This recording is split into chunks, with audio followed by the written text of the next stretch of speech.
You know they're touring, right? I didn't know that. Oh yeah, they're touring with Def Leppard and Poison, and I think Gosh, Joan Def Jett as Leppard, that's well. the Cleveland Clown On Globe. Tom Gleben Glauten Globen, which we Yeah. learned on a previous Gosh, broadcast that that's got to be a that's not great even a show. thing. All right, They must be so 100 years old. 104 actually. You got one life, for crying out loud. You might as well just give it all you got. The Deej, Dan Jordan. Your daily dose of reality. Your daily dose of the Deej. I can't believe I'm saying this, but I need my daily dose of the Deej. I make the news. I don't watch the news. I'm a leader. The Sales Energizer, Dan Jordan. Listen, don't worry how to sell, baby. Worry about why people buy. And it's fun. You don't need a 5-hour energy. All you need is the Sales Energizer. Just when I think it's not going to be as fun as the one before, each one gets successfully better. What's the word I'm looking for? What's it going to take to get you into this car today, huh? And now, please welcome the Sales Energizer, Dan Jordan. Boom! That's exactly it. Do that. Let's do that. Boom! I mean, it's just a scream fest. All I do, I realize all I do is scream. I'm like, Well, it's you do have times, Dan, where you get into sort of a more of a mellow mode, but a contemplative mode. Yeah, you are the Energizer. There's bolts. It's right. red. It's urgent. So it's all part of the brand. You know, Branding is interesting, right? Because you, my friend, you have sort of multiple brands, but you've remained yourself throughout the whole thing. Well, there's this, I am right? myself. That's a brand. Yeah, that's right. You started doing that in video. I don't know if you remember this, but you started doing that in your videos just every once in a while. And then somebody would jump on the live stream and you'd be like, hey, what's up? And I was like, I called you and I was like, you know who you are? You're the arms in the air guy. You got to own that. And it gets people's attention. And now you've done 4,628,712 LinkedIn videos that all start with you doing this. Yeah, well, the best thing is, people talk about branding and how to do that, but you don't really notice it until people do it back to you. So it's not uncommon for me to go into a place and someone sees me, and instead of waving hi, it's this. In fact, I actually have a Bible study I go to. An odd reason why I go to this Bible study on Friday. By the way, it's Passover. I'm talking about this today. Yeah, so for all my Jewish brethren out there. All right.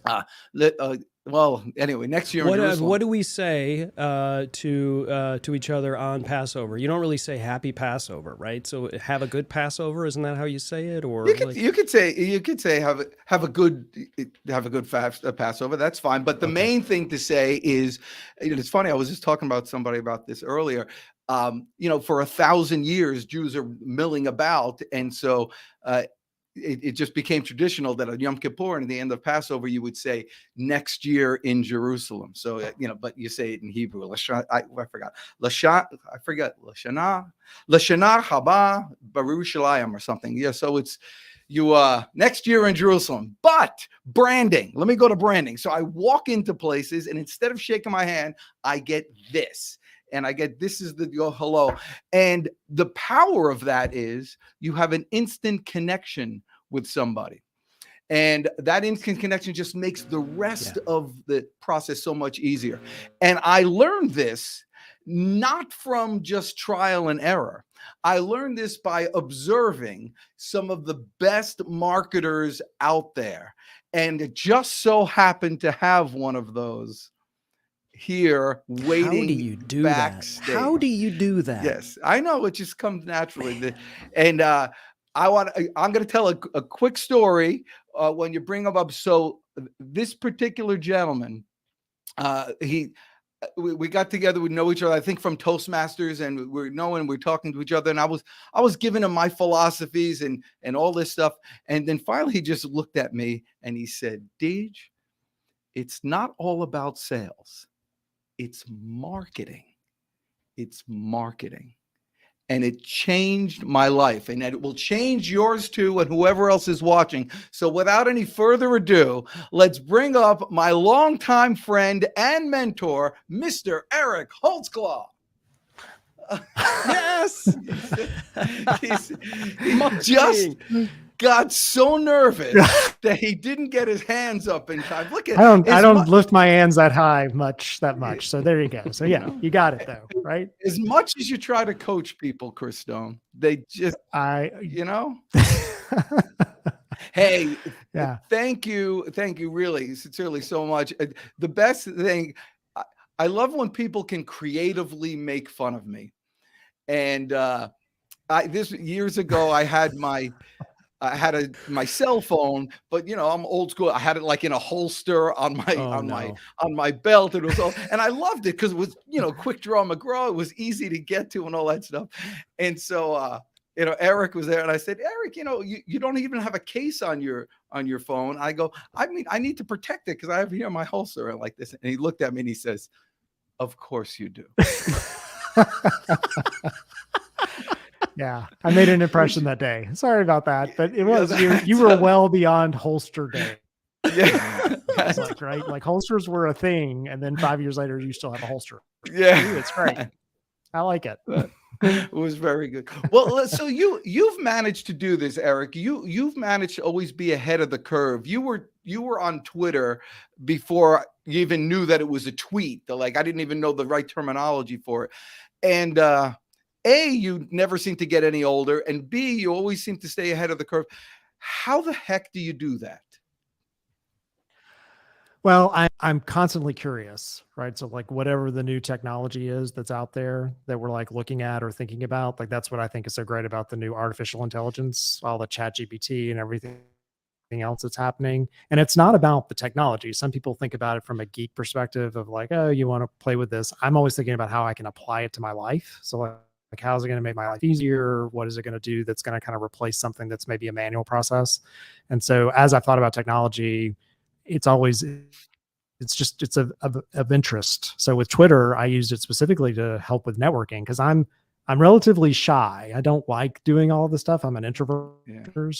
And so Twitter let me connect with people before I would go to a conference. So I already had a relationship with them. And then when I would meet them at a conference, it made it easier for me to have that conversation. Cause DJ, you'll walk up to anybody and talk to them. And I can go to an entire networking event and meet no one. I can walk in and out of the entire room and be completely okay with that. So anytime I can use technology as a way to supplement a deficiency, then that's kind of how I've looked at it. Yeah. Wow. And so you're always looking. So you talked about Chat GPT. Are you using Chat GPT 3 or 4? Have you played around with GPT-4? Yes, I'm using all of them. So back in December, sort of like this big buzz about it, we started figuring out how we could apply it internally. The way it sold me is I was working with a client and they were using a product I'd never heard of before. And we were doing a discovery session like 2 weeks later. And typically it'd take a day or so to get up to speed on what is that product, who uses it, that type of thing. And I was like, I've been hearing about this ChatGPT thing. Let me go ask it what it knows. And so I said, hey, so ChatGPT, give me a couple of companies that are using this product. It listed 10 companies that were using the product, how they used it, what it was for. So in 5 minutes, I knew everything I needed to know that would typically take me at least 6 or 7 hours to go through and do the research and put it together. So from that point, I was like, oh, now this is cool. And what I like about it is I'm a bad Googler. I don't think I do Google search terms right because I never get back what I want. But ChatGPT is very forgiving. You can ask it the question in almost any way and it comes back with an answer or helps you rewrite something. Love the fact that it's awake at 3 o'clock in the morning when I am. So if I'm like, hey, I need an idea on this thing, I'm not bothering somebody over Slack or annoying them. I can ask ChatGPT, like, what do you think about it? And so it comes back with a response. And the difference really between the different platforms is how much knowledge it has in place. So that's really like how big the database is that it's new. But I'm as excited about the technology that we've seen in recent years. So I'm old enough to have done the .com internet boom, of course, saw the smartphone boom, some of the stuff.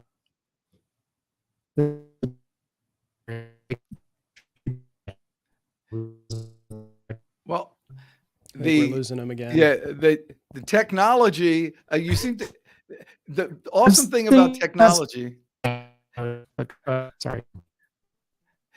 Actually, this is an important thing, Eric. You've frozen up on us. The fact is, technology is only, just like anything, it's only as strong as its weakest link. You know, you can have all the GPT, you can have all the ideas and all the bright prompts, but if your internet goes out, you got Goonish.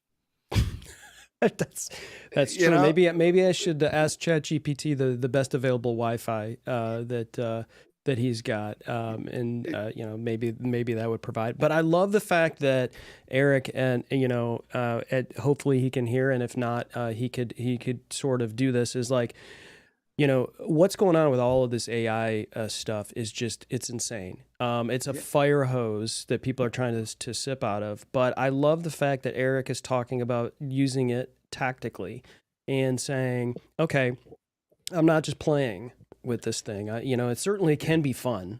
And there's no doubt about it. Plop some photos into Adobe Firefly or all of these other things that make you look like, you're a robot. But there are flaws. And so how do you utilize it for what you can do to further your business, to further your brand, to further the marketing that you've built already, as opposed to just all of a sudden showing up and having a bunch of stuff that was built by bots that you may not be able to trust just yet, but having that discerning judgment to be able to use that AI properly and to make it, effective for you. I love how he's went right into it and talked about that.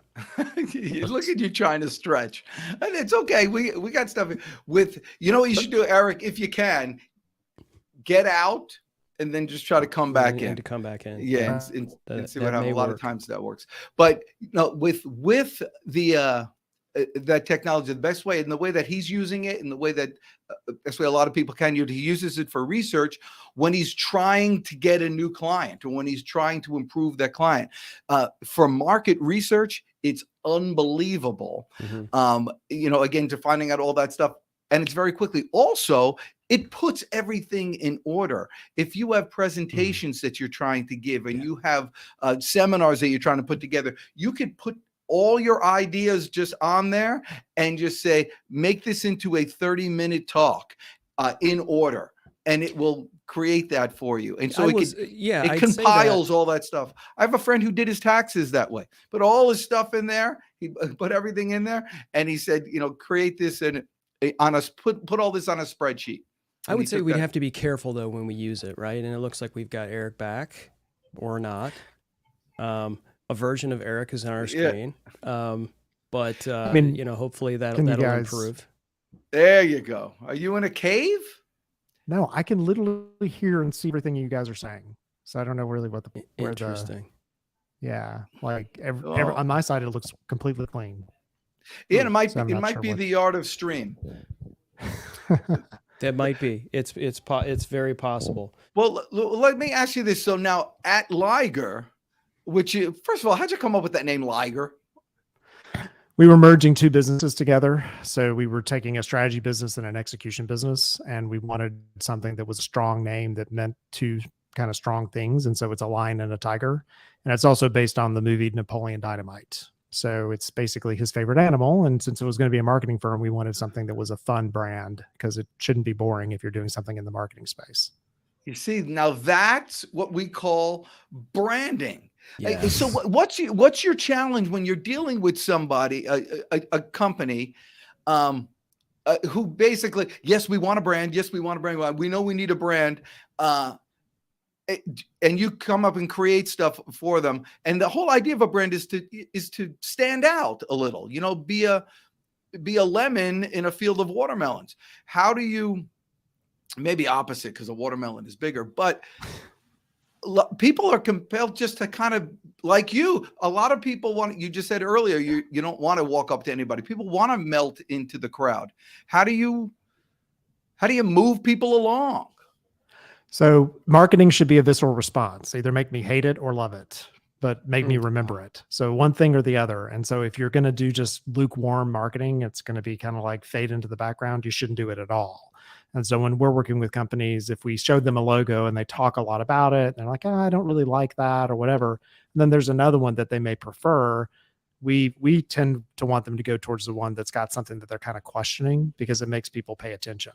So, and we work a lot in the B2B space, and B2B people are the ones that are most likely to do a really boring brand. That's why our mission statement is saving the world from boring, broken marketing, because B2B marketing is either boring or it's broken or it's both. And boring so and broken would broken be really and bad. yeah, both. I mean, we do a lot of financial services, and I've been to a couple financial services conferences in the last couple of weeks, and it basically is see blue. Walk out and see booths. Every single booth is blue. If you want to stand out in financial services, like do a pink booth, or think about something red, like something that stands out. So if you just fade into the background, you're not remembered. Nobody knows that you're there, and you do a great job. Like that's the quintessential component of marketing. Yeah, I love the part where he broke apart on his audio when he was telling you, Dan, that you do a great job. I could hear him say, "Dan, you do a great job," and then the audio went out. It was perfection for me. I say, I talk to myself so much. It's like it's as if I didn't miss anything. So it's perfectly fine. But you know, that is key. But people still, well, I have an opinion about this, but maybe you can share. People think that they're when somebody hates, you say you need to love them or hate them. But there's another thing. You could also just see somebody and just because of their brand, don't take them seriously. How do you like sometimes, because people tell me that all the time, you know, stop being such a goofball. Well, Nobody takes you seriously.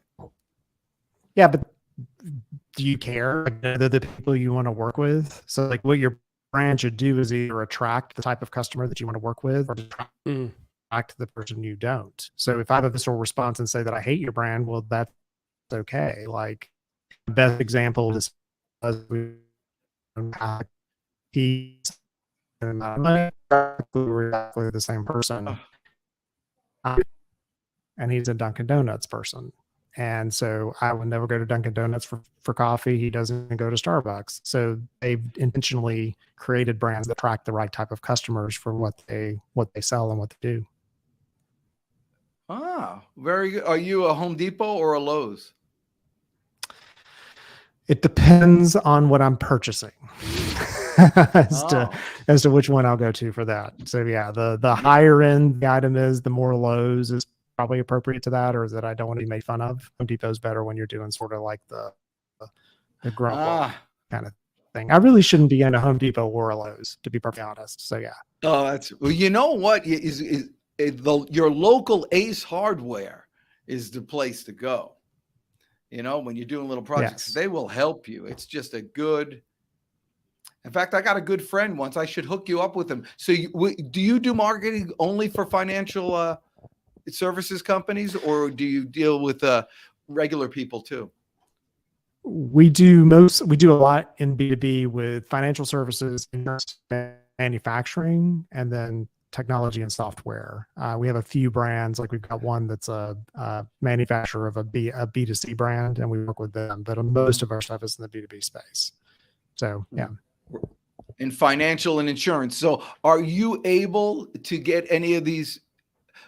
Well, let me change that. How quickly can you change the culture of the brand of somebody who's like entrenched in that kind of professional, I'll use that in air quotes, world? What's good is we typically have companies coming to us that may be in the middle of like M&A.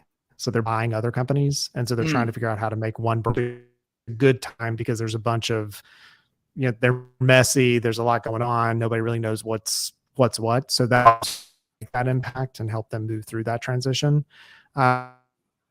Typically when companies are coming to us, as our website says, they want to be known. So they're a player inside of industry. And so they want to do something different, because they're sort of fading behind the number one or number two person in their space. And so we're working with them to make sure that their story is very different, that they're standing out, those kind of things to get them out there. So they're looking for a change. they are like, what we've been doing doesn't work. We want someone to kind of, tell us what they would do if they were, and you're something that's disruptive. Oh, yeah, that's good stuff. And so here's the world that sometimes you sit in. When people are smaller and up and coming, they want to portray themselves as being really big. And then when people get really big, when companies get really big, they want to portray themselves as being more homespun and, personality driven and, personal type of stuff. Do you take them up and down? Like, what do how do you change that perception? So we take them through.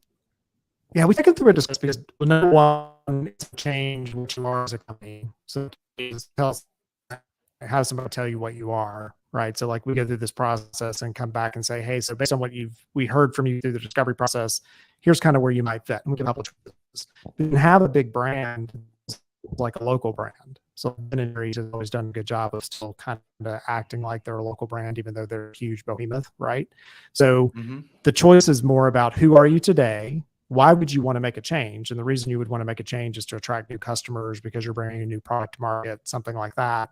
But it's very difficult for companies to fake it. Like, Chick-fil-A has the my pleasure. And anytime any brand that's not Chick-fil-A says my pleasure, you're like, yeah, you don't really mean that, right? Like that's not inside your culture. So we have to look at what they are and say, okay, based on what you are, here's a couple of ways we could take this to market. This is what we're like and how it would feel if you were 18 to 24 months to change perception.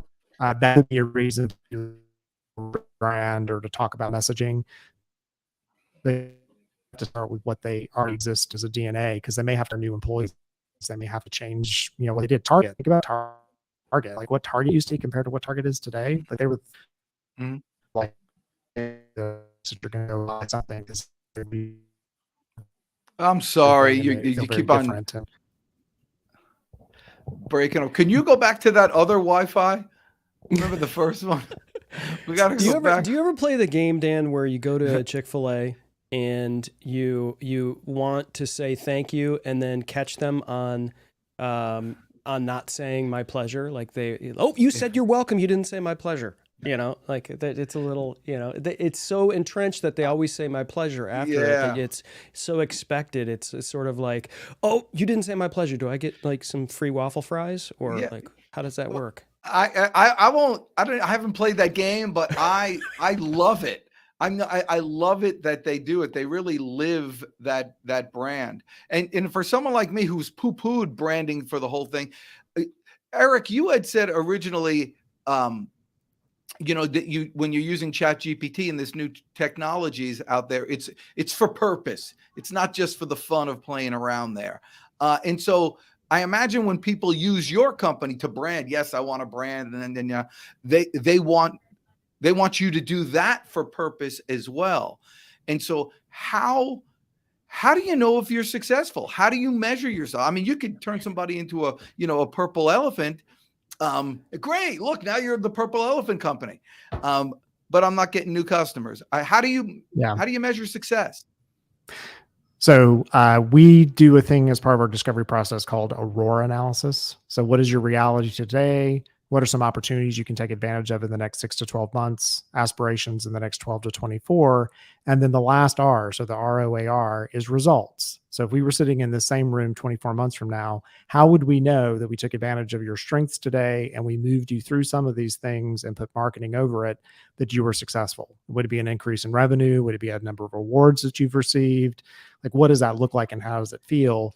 And then when we put together the marketing tactics, we make sure that those marketing tactics are applied towards that 2-year goal. So if you do it any other way, you're basically, it's marketing malpractice, right? Like a lot of companies will come in and just, they want to rebrand you because they know how to rebrand you, or they're going to have this tactic for this reason. We do really want to understand what's your endpoint and how do we put marketing in place to support that, to build the right rails.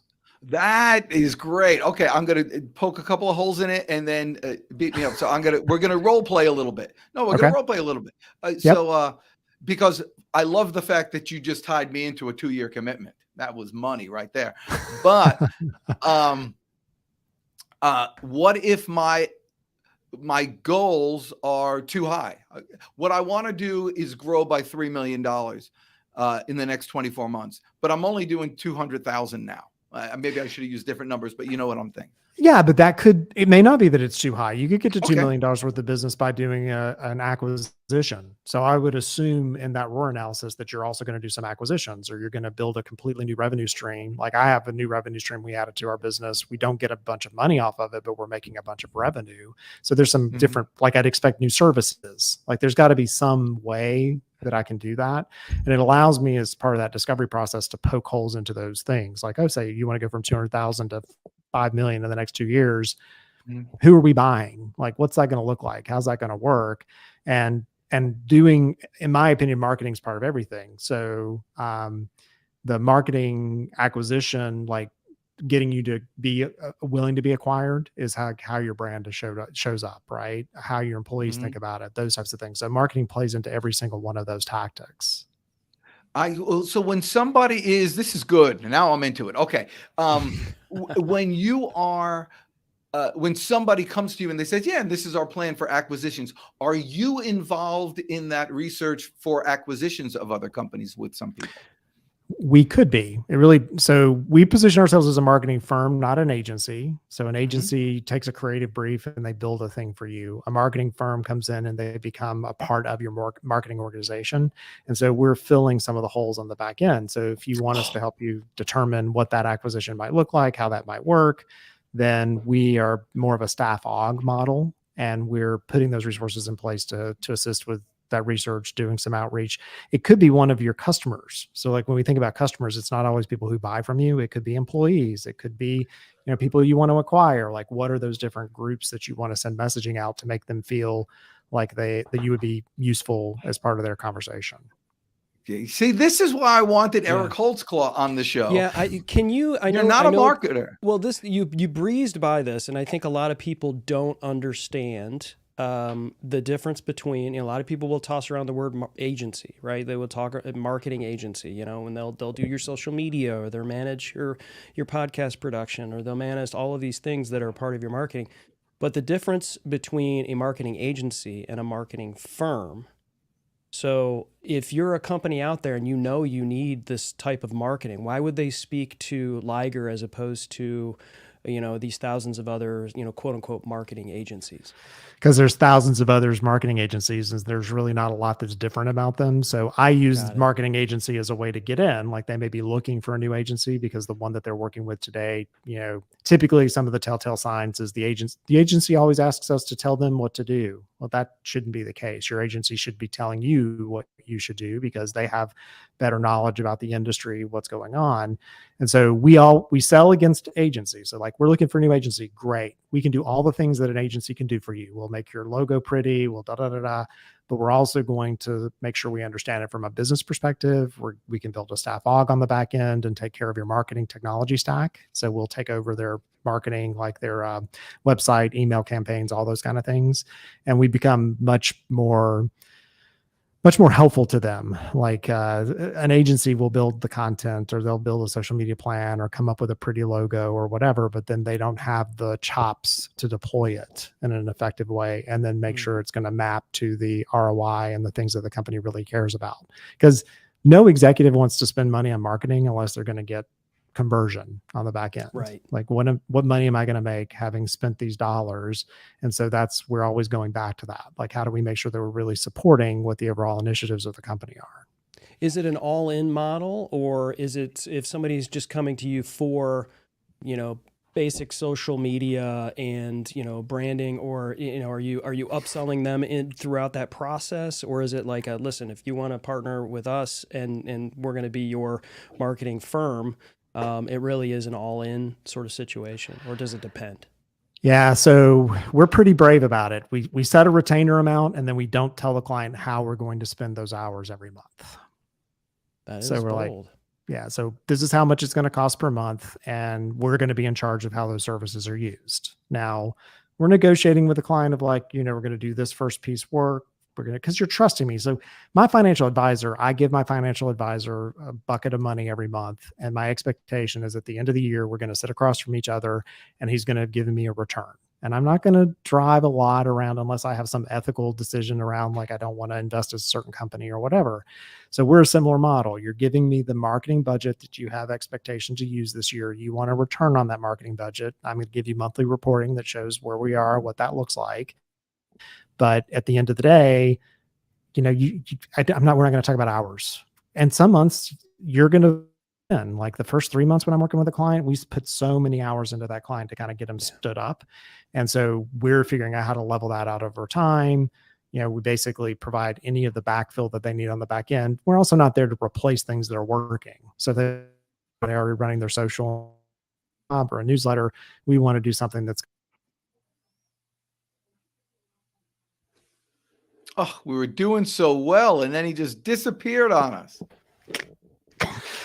God, there you go. Now? Yes, you're back now. I love the analogy with financial advisor, because so often we will take a bucket of money and say, you're the expert, Mr. or Mrs. Financial Advisor. I don't want to get in the weeds. I just want to go, hey, I don't like this. Can we be a little risky here? Can we get a little more conservative here? Can we do that? Why do you think people are so hesitant as it relates to doing that with a marketing firm? Well, they're actually not so hesitant. Well, one of the objections that we hit against is that they're working with an agency, and the agency is like nickeling and diming them to death. So they don't know from month to month what the retainer amount's going to be. It goes up one month, it goes down the next. We're leveling that retainer over that 12-month period. And so it's very predictable. We're also telling them kind of how, at the end of the month, we might have used it one way or another, but we don't get down to hours. We're not going to be like, it was this many hours. Like, that's just not a conversation we're going to have. So It is an objection I sell against. Typically, we sell against an agency that won't direct the client. So they're like asking the client what they should do. And that's ridiculous. Like, why do you have an agency? Right. And the other is they're getting bills on a monthly basis, and it's an unpredictable. They don't know if it's going to be this amount or if it's higher. They're always being asked for more dollars. They're being told things are out of scope, and we just don't approach it that way. Is the monthly retainer inclusive of any ad cost, or is that in addition? So we just announced a B2B display ad network called 2BK just recently, in conjunction with Tarkenton. If you know Fran Tarkenton of the football fame. Yeah. Great. So, Minnesota Vikings quarterback. He does everything. Yeah. He's got a lot of different things going on. So we did that as a joint venture with them, and that ad money is separate because we never know how much we're going to need to spend. So sometimes we're spending more or less. Once we do the strategy presentation, we'll come back and make a recommendation on what you should spend to, either for branding awareness, or maybe if we're geofencing a specific event or something like that. So yeah.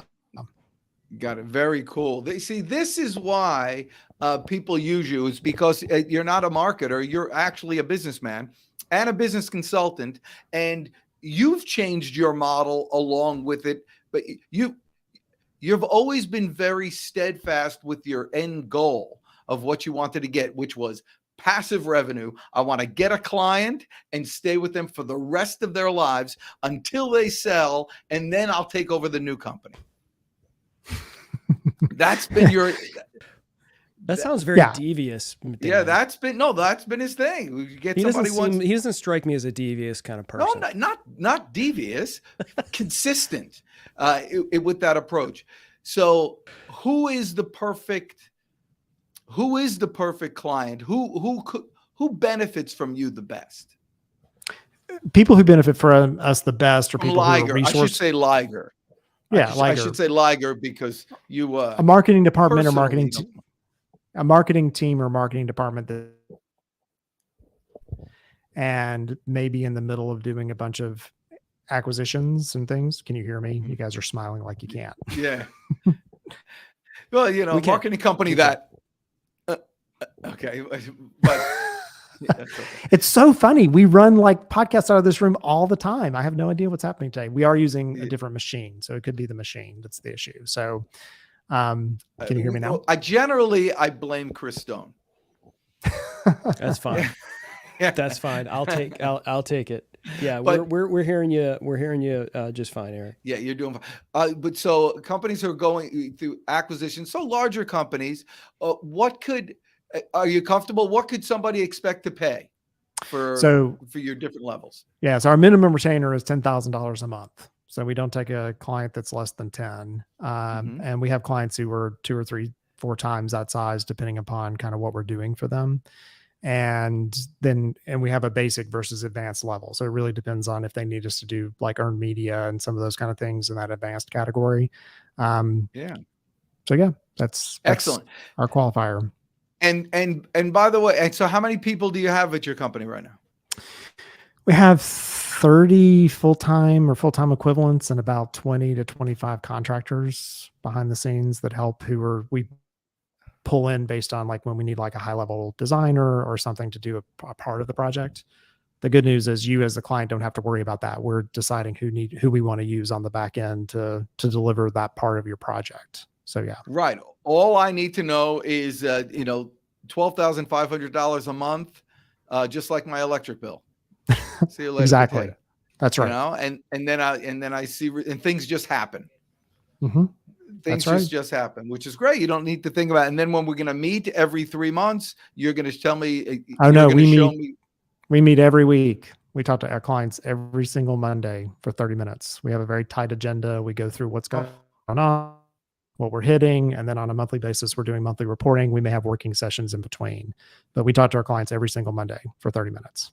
Oh, so you really are their marketing department. Absolutely. Yep. We're running a very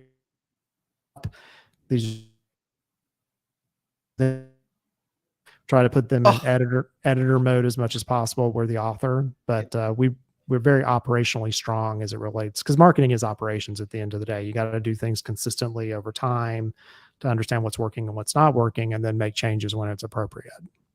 Well, this is actually the best thing for a decent sized company. You don't have to pay payroll. You don't have to worry about taxes. You don't have to worry about HR decision. You don't have to worry about anything. Boom, it totally outsourced, and Marketing I'm dealing services, with one point of contact. Yeah, marketing as a service. And you hate the writer, we just replace the writer on the back end. You don't have to worry about it. That's our problem. Yes. No, this is great. Why doesn't everybody use you? Take the hard part out of marketing. Yeah. I love it. All the part. Yeah, I basically built this model for everything I hated about every other agency I'd ever worked with before. So I was like, they nickeled and dimed me to death. I never they didn't come to me with ideas, like whatever. So we removed all of those kind of barriers. So this is if I were hiring an agency, this is what I would do. And marketing is more like, accounting has an accounting firm, laws have law firms, and they're people with areas of expertise and practice. Marketing is like that. There's about 20 to 25 different practice areas that have to be supported to do marketing correctly. That's dynamite. I'm just thinking about all the different businesses that could run that way as well. Just about any service company. Every service company should run that way. It's ridiculous to do it any other way. Huh. You run into a lot of companies to where they're they have their sister running social media because, right? They're actually a profitable business, but it's okay, it's time. Knock, knock. You need more than just a Facebook page. Yeah, but you're paying your sister $10,000 a month anyhow. Probably more. That's your choice. If you want to pay your sister $10,000, what's your sister getting back in result, right? So she can stay, she can still run the social. We'll do the other stuff, but yeah, those are typically companies that, again, be known as our tagline. So it's a company that realizes what they've done in the past is not going to get them to where they want to be tomorrow. So how do they make that change and get them there? The larger companies are typically in the middle of a bunch of M&A, and they got a messy stuff going on, and they need someone to come in and take some of that off their plate and manage it and do it for them. And marketers are not technologists, and there's so much technology that's tied up into this. Our team can come in and look at the technology pieces and make sure that we're really supporting them. So how do people find you? Ligerpartners.com is our website. And you can find me on LinkedIn is kind of my favorite platform right now. So Twitter has become the wild, wild west. You don't really get a lot done there unless you just want to argue with people. So LinkedIn is a good one, and then ligerpartners.com. And so are you, well, I guess, how do people find you? They have to know you. How do you get to be known? Like, are your marketing strategy for yourself? Like, So do you employ the same tactics that you do for your clients on yourself? Yes, the company does. For me, I do more of what we would consider thought leader tactics, which is sharing things that you do, Deej. So things like that, right? Like content and insightful things about what's going on in the world. And it really is two tactics. So if you've got a company strategy, then you may have individual thought leader strategies. So I do that. And then of course, referrals are a great source for us. And I've been on the road the last 3 weeks at different conferences. I've gone to insurance and financial tech and financial services kind of conferences, not marketing conferences. Why would I go hang out with other marketers? So Yeah, brilliant. Always be the person that markets them. That's exactly right. People need to go to the conventions of their prospects and customers, not to their industry conferences. Absolutely.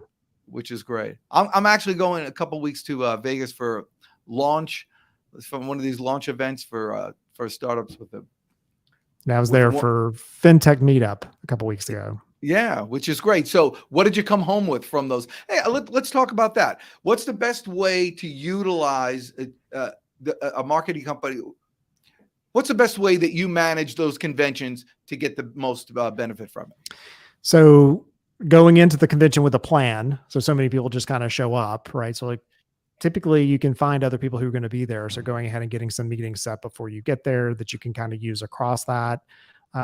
We have a lot of clients who do geofencing around the conference, so that, we've got one that's going to a conference the next couple of weeks. They don't have a booth, but they do have like a room that they rented at a hotel nearby. So we're doing some geofencing for them so that they can bring people to that instead. Explain to the car buying public what geofencing is. So geofencing is that I can pick a specific building down to the foot and I can send advertising to your phone for my company.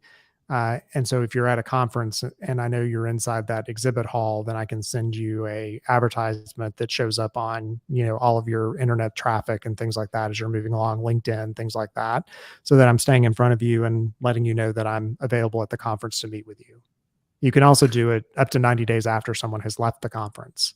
It's used by local companies like auto dealerships. So like if you've gone to an auto dealership, they can geofence their auto dealership and continue to push like cars and things at you over a period of time while you're in the buying decision.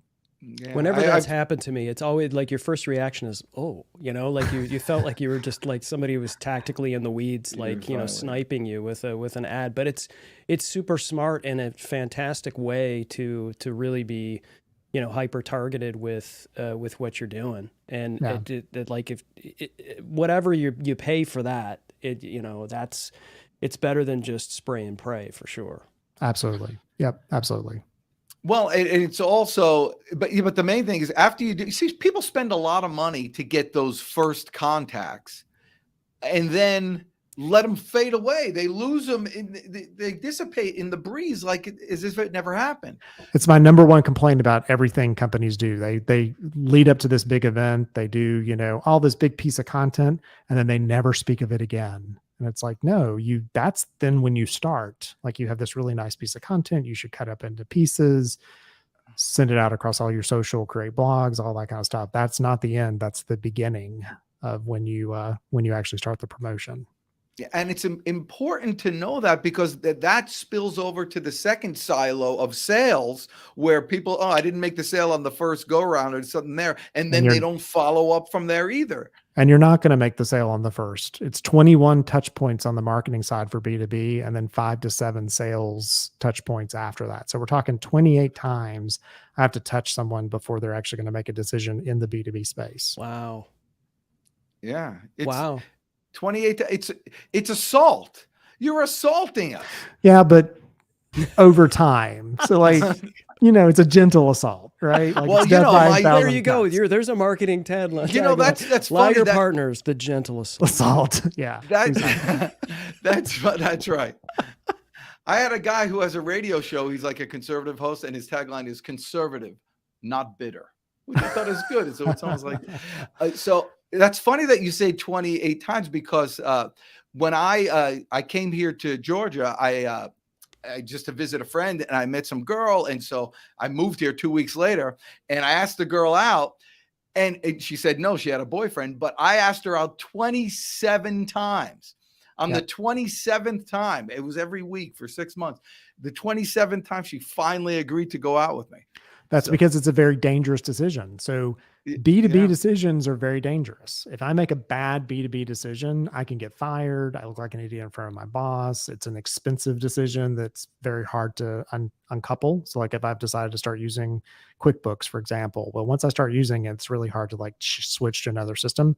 On the B2C side, business to consumer, if I make a bad decision and buy a stupid shirt, then I just give the shirt to Goodwill. Like, no big deal, right? So that's a very easy decision. B2B takes a much longer time because it's very, very, very risky to make that decision. Heavy relationship. And so you build that relationship prior to, and really that's what branding does. Branding assists with that. So we talk about BATCOM. So branding, awareness, traffic, conversion, optimization, and maintenance. So those are the 6 categories you have to get somebody through. So branding is number 1. It's like, you got to have a good brand, got to trust it. It needs to be easily identifiable, visceral in some way. Then we move into awareness, which is where you're creating content.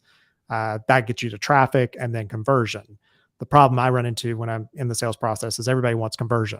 So it's like, hey, so why do you want to do marketing? We need more leads. That's conversion. How much traffic are you getting? Oh, if you're not getting traffic, well, then maybe people don't know you exist. That's awareness. And then we move up to branding. So branding, we need to touch if it's off. Optimization and maintenance is really the manna for this, because once you've gotten to conversion, what messaging works the best? How do I spend the least amount of dollars to generate that next lead for my funnel or pipeline? So you run into clients who are good at one thing and less good at another. And people tend to want to keep on improving that which they're good at and kind of disregard the stuff that they don't like. And so let's say I'm a company. Listen, I'm really good at getting leads. But they're going to waste. We're not doing anything about it. Right. What do you do in that case? Or do you said earlier that you don't fix what's doing well, but so if they do a good job with leads, let's say they're generating those, they're getting good, then they're probably not doing all the things to like warm them up and follow up over time. So if I'm converting someone into a lead, I need to make sure I've got the right types of drip campaigns and maybe display ads over that, such that when that person raises their hand, because if you tell me you've got good leads, that means you've got something in place that makes people raise their hand, makes them say, yeah, I'm interested in your services and what you do. But we need to educate them along the way to make sure that they understand why you and your company are the choice once I've raised my hand.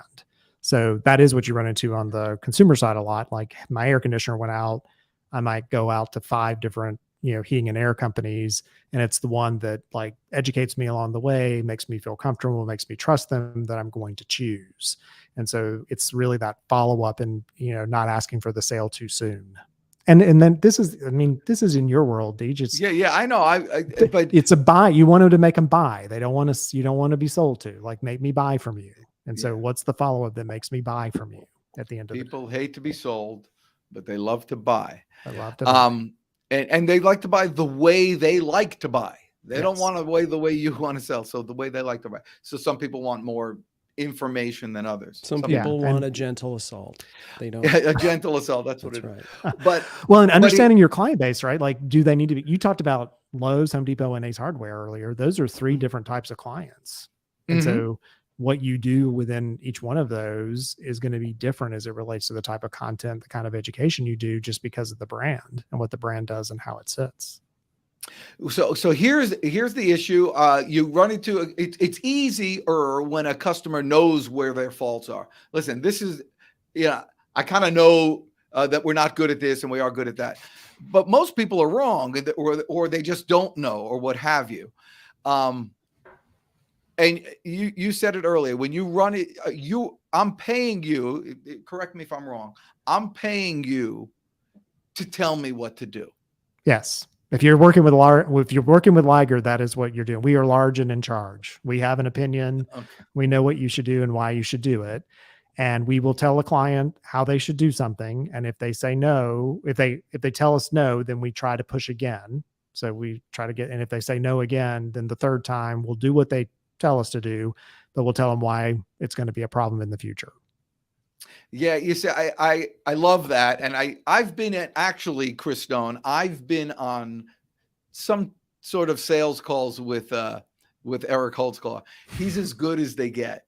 I bet. You see how he's like almost not quite dismissive, but listen, I'm the pro. This is how it's going to go. Well, it's kind of like when you go to a mechanic, pay me now, pay me later. But and I think that's why, Eric, that analytics are so important to what you're doing, right? Because it's like, listen, we're not giving you this information because we threw it against the wall and this particular thing stuck. We have analytics to support what we're saying, and we're just letting you know that this is going to happen. And then I'm sure after the fact, you're like, not I told you so, but sort of like, this is maybe what I told you so. Yeah. And I mean, and that's part of the working with a company like ours. We see lots of different things. It's like going to your doctor. If you tell your doctors like, hey, you need to go work out and you need to stop eating chocolate cake. And you're like, well, I'm going to work out, but I'm going to keep eating chocolate cake. And your doctor's like, well, you're going to die anyway. Right.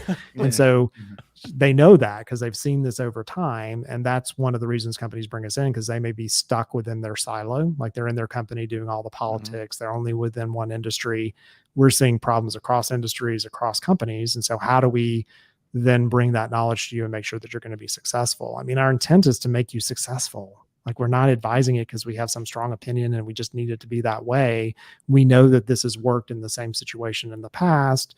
We're advising you to do this. And if you don't want to do it for some silly reason, like, I don't know why, right? Like, why would you do that? Like, if I went to my financial advisor and they told me to stay away from Bitcoin, I should probably listen to my financial advisor, right? That's right. That's why you hired him. Yeah, I know you sound, I think, correct me if I'm wrong, but some of your kind of business idols, that guy, Marcus Lemonis guy, and Steve Jobs. Yeah. I like Steve Jobs because he was gutsy. I like Marcus Lemonis because he's very confident, but he's confidently empathetic. Right. So like, and that's a strong thing. It's confidently empathetic. He understands that you may not make the change, that you may not be ready for it. It's more of like a therapy session, but he also knows what you need to do next. And it's your choice not to follow that advice.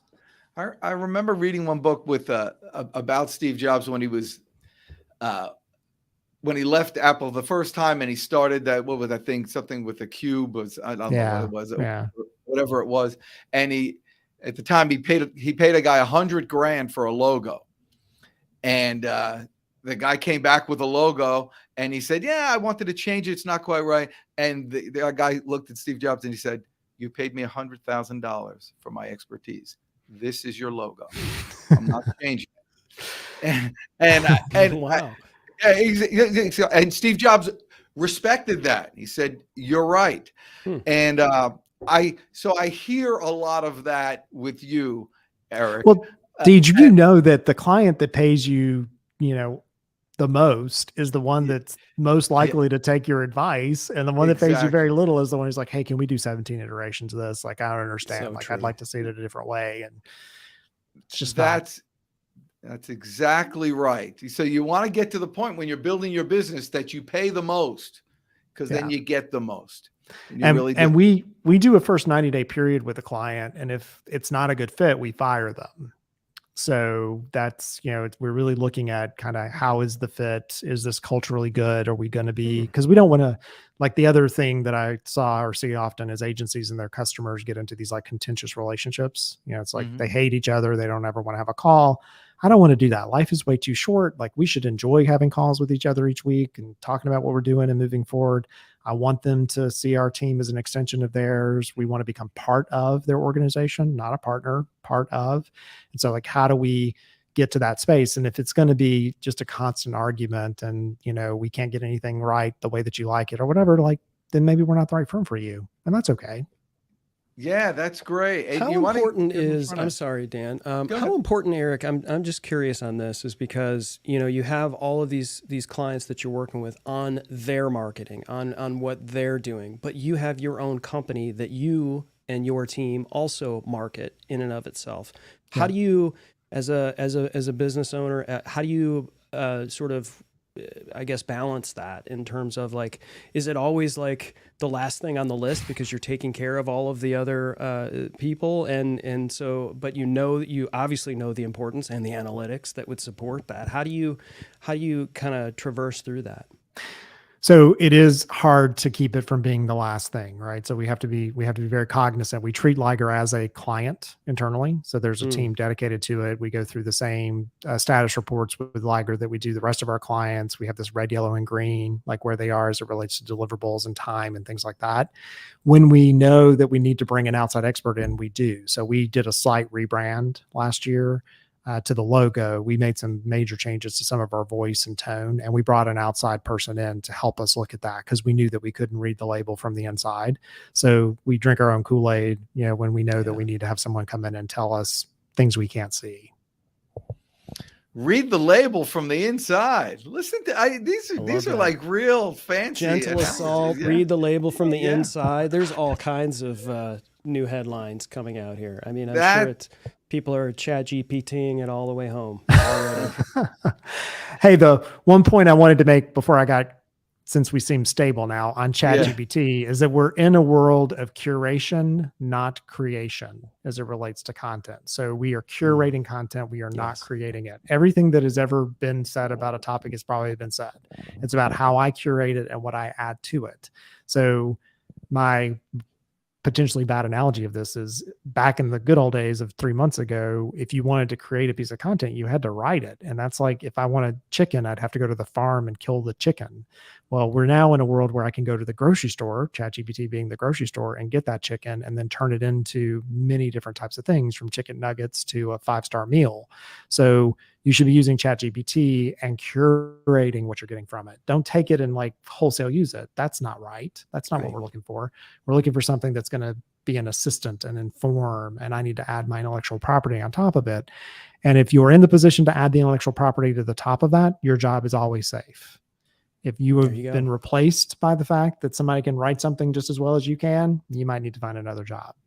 I love that curation over creation as it relates to any AI, right? Yeah, I mean, if absolutely. you just plop something in and just, rubber stamp it and throw it on your own brand, nobody's going to be able to follow that up a hill. And so you got to be able to curate it, make it your own, and stay true to what your brand was to begin with. That's great advice. Yeah. Let it get you 90% of the way there. The 10% is where you make all the money, right? That's where you niche it down. You turn it into yours, those types of things. You personalize it. That's exactly right. You could probably turn those chicken nuggets into a 5-star meal. You if could you do it just right. Look at that. I'm hungry now. This is right. And that's how you stay. We started with how do you stay on the cutting edge? And it took you 57 minutes to get there. The chugging internet didn't help. Yeah, the chugging internet didn't help. The fact that the internet isn't cutting edge for some reason. I don't know, but whatever. So, okay. Last few minutes just for fun. Tell me about your office. It's the coolest place in America.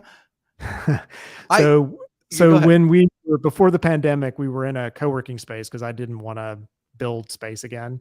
And so when we decided that we needed to be in our own offices, we created a collaborative space that looks a lot like a co-working space that our employees come in. They've got couches and there's a big kitchen and all that kind of stuff, because we don't have people in and out of the office that often. About half the companies here and half's across the United States. And there's no assigned desks or anything. It's just it feels kind of like a hotel lobby. Yeah, it's fun. I always said, I should go work there, but I'm too darn loud, and it's just terrible. There's a lot of but I love the place. Really cool. More questions? How did you manage to build? I know you have a decent personality, but you've built kind of a team that seem all to kind of like each other. How'd you do that? That's a big deal. Well, building a team is not about a job description. It's a patchwork quilt. So you're looking for, this person's good at this is that. So really picking team members so that they can supplement the gaps that we have within the company is really important. And culture is really important for us. We, want people to be a Liger. Like, we know in the first 60 days or so if they're Liger material, do they have Liger blood? And so that's kind of part of what we look at. So, and we're friendly and helpful to each other. There's not politics. I don't like politics. So we've been very purposeful with the culture. What color is Liger blood? It's orange. Absolutely. Okay. A little opaque orange. This is all.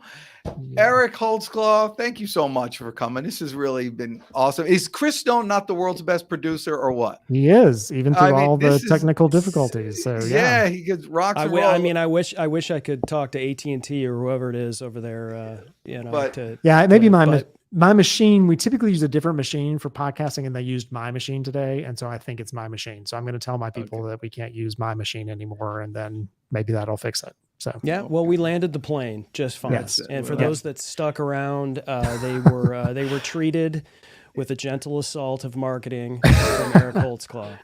No, I'm going to this use is that as much as I can. This is awesome. No, this is great. I think I've said this before about you, but maybe not directly to you, Eric Holtzclaw, but I always consider you an everlasting constant in a changing world. You're always someone you can count on to do it right.